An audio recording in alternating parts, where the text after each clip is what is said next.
Hi everyone, it's Kathleen. I'm very happy to be here today to share with you my final flip through of my Huswif / project roll.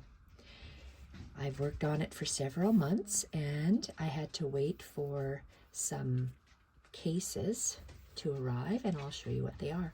My project roll is, the tie is sari silk and I tied it onto the Battenberg that I have used for the outside. So I want to open the inside first.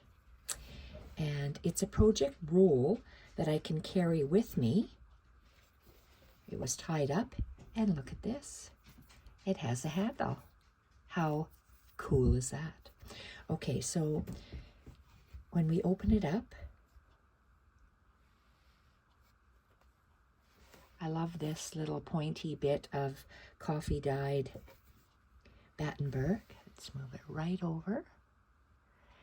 And it is made with layers of wool and embroidery. I'll show you the inside and then I'll show you the outside. Beth from Sobe in Australia makes a project book for her quilts. I don't quilt, but this is where I got this idea from for this doily, and I'll share that with you a little bit later. So we open it up, it just rolls and rolls and rolls. These two cases, pencil cases, project cases, whatever you want to call them, I purchased. They each came with a handle that hooks.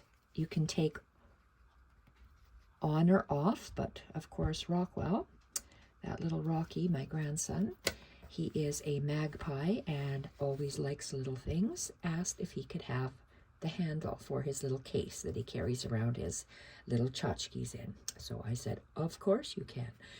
So here we are. I have a handle, and these are from Sigita. I ordered these online.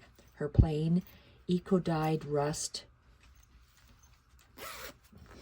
I call them pencil cases. I forget the word that people call them, but they're cases. I'm going to store my threads in here. So opens there.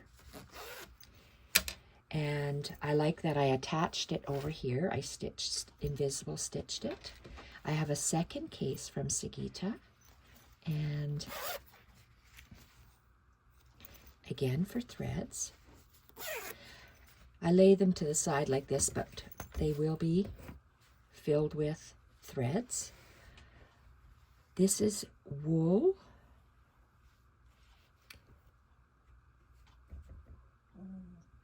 Needle keep. So if I have needles that I'm working on a project, I have them threaded with my threads and the needles lie in here. So it's a needle. It holds, what am I going to do? It's either, I would store them like this. I just grabbed a needle. I don't like these little thin needles. I hardly ever use them, but this is just an example. My needles would sit like this on here. And if when I'm sewing, I would just use it as a needle, like one of these. So off I go and continue.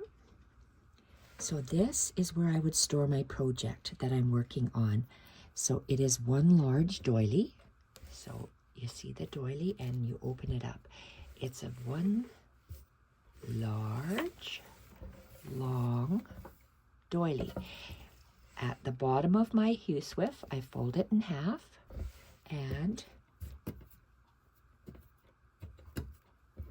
when it's folded like this, I've stitched it along the bottom. And I have stitched it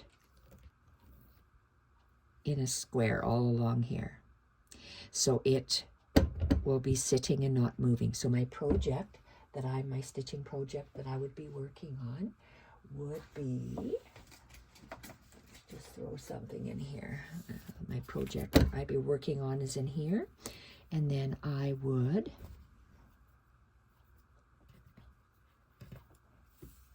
cover it up. I have all my threads and I I might put scissors in here, I might not. I might be wearing my Victorian necklace that has all my sewing stuff on it, but when you fold it up, it's just folded, folded, folded. This is really thick. This is actually a book and not a sewing project. But I just wanted to show you how I would put it in here. So then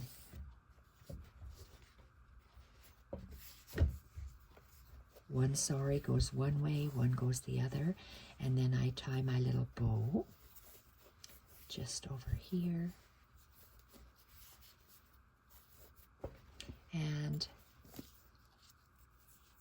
of course I would carry it like this, but if I wanted to, I could use the handle, and it's all rolled up nice and neat, and off I go.